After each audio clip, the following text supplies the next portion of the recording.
After much thought, I've selected my top 10 films of 2013, and the list has surprised me.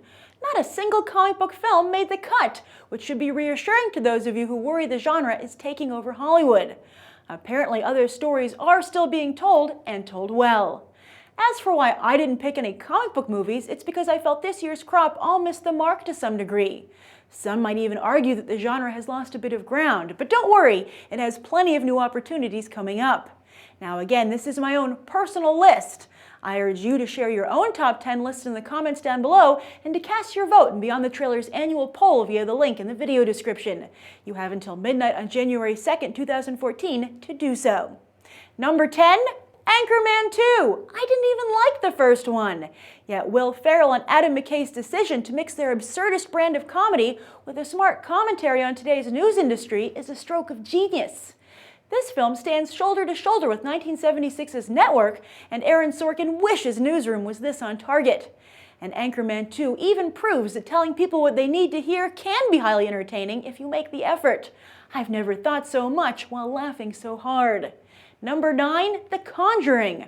I missed this film in theaters due to San Diego Comic-Con, but saw the internet light up with love and respect for James Wan's swan song to the horror genre before departing for the action genre with Fast 7.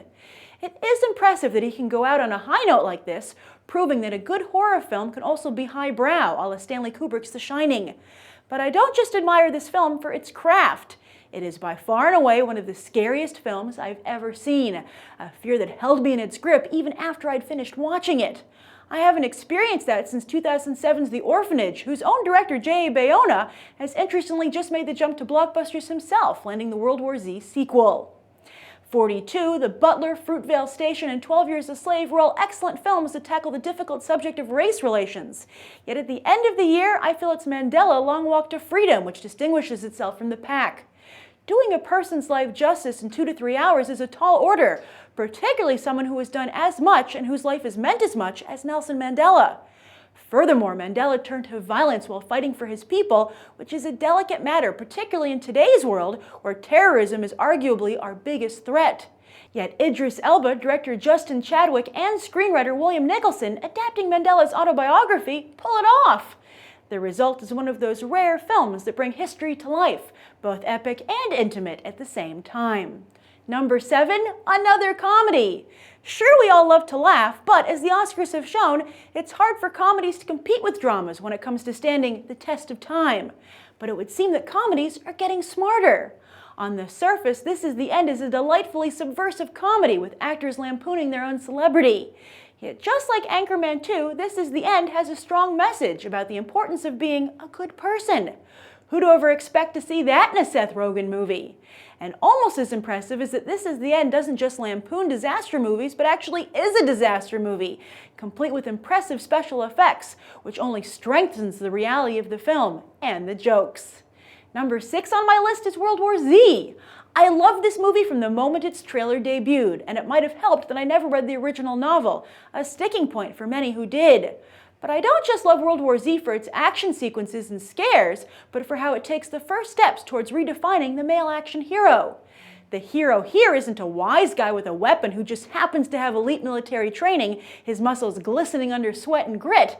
Instead, it's hipster Brad Pitt, a UN investigator whose mind is his greatest asset. But even in that regard, he's not a Sherlock Holmes type wielding his genius as if it were a weapon, instead just a regular guy trying to do his job and survive. I also love the international scope of World War Z, from locations to casting. Plus, the female roles here were equally realistic, with Muriel Enos depicting the type of woman who would actually be married to Brad Pitt's character, and Israeli actress Daniela Curtis playing another regular person just trying to do her job, Soldier. Speaking of regular people just trying to survive, number 5 on my list is The Hunger Games: Catching Fire. First off, I have a tremendous amount of respect for Lionsgate's ability to improve this franchise across the board in such a short amount of time. The first Hunger Games came out just last year. But with an almost entirely new team behind the camera, with its sequel, Hunger Games becomes worthy of the title it had already earned at the box office with the first entry, one of the greatest film franchises of all time. Not only are the arena sequences far more exciting and full of danger, but author Suzanne Collins' political and societal themes are impressively woven into the story. Fans have been insisting that The Hunger Games is not the next Twilight, love triangle be damned, and with Catching Fire, the rest of us finally understand what they're talking about. Number 4, The Great Gatsby. While some audiences disdain the extravagances of Baz Luhrmann's film, as New York's elite did that of Jay Gatsby's Parties, I love both. Jay-Z's soundtrack gives the remake a timeless quality, while the 3D makes you feel as if you're watching the story unfold within a snow globe, and makes some of the final sequences of the film truly haunting. And while I'd never taken to F. Scott Fitzgerald's novel or the Robert Redford film, I feel Luhrmann's version does a stellar job of revealing that there is a class system in America. For centuries, we've prided ourselves on breaking with the British and their royals. Anyone can make it in America. Yet is the dirty secret that some doors remain closed, even here? The Great Gatsby should feel like a timeless story, as it's still applicable today. I'm glad I waited to make this list until I saw her, as it didn't just make my top 10, but earn the number 3 spot. With all the crazy action-packed artificial intelligence movies that come out of Hollywood, isn't it a charming surprise that Spike Jonze's pop sci-fi romance ends up being the best depiction of our relationship with technology? Her also marks a growing trend in mainstream films, not to showcase the ideal, but to explore the real, something formerly for indie films. And while there are countless films that portray how women feel about romance, it's fascinating to see it from the male perspective. Are guys really soft and gooey inside too? Number 2, Rush. Talk about mainstream versus independent film. Here one of Hollywood's most mainstream directors, Ron Howard, makes a film as lean and mean as the racing machines on screen. Rush features some of the best race car sequences I've ever seen, but its real secret weapon is German actor Daniel Bruhl. He stands alongside Christoph Waltz and Jean Dujardin as foreign actors who have impressively burst into Hollywood. Plus, Bruhl's Niki Lauda is a true underdog hero, instantly relatable to all of us who struggled while others seemed to have the world handed to them on a silver platter. But Lauda knew he had something to offer and refused to give up, despite some people never respecting him or his achievements. Chris Hemsworth also does a nice turn here, showing that life on a silver platter isn't as glamorous or as easy as one would think.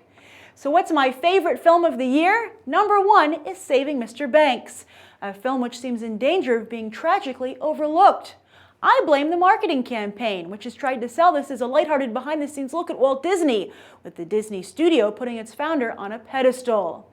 Today, many of us are aware that Walt was a complex individual with many different sides than the one he presented to the public. And I'm happy to say that Saving Mr. Banks addresses that. It's an incredibly fair movie to Disney, but especially Mary Poppins creator P.L. Travers. She had to let Mary Poppins go, a difficult thing for any creator to do, and has been mislabeled a shrew all these years, when in fact her version of the story is just as compelling as Walt Disney's. Furthermore, Saving Mr. Banks isn't just a long overdue Valentine from the Disney studio to Travers, but explores the ever-evolving relationship children have with their parents. And that's my personal top 10 list of movies for 2013. I'm Grace Randolph, and I do hope you'll share yours down below, as well as vote in Beyond the Trailers poll via the link in the video description. Thanks for watching.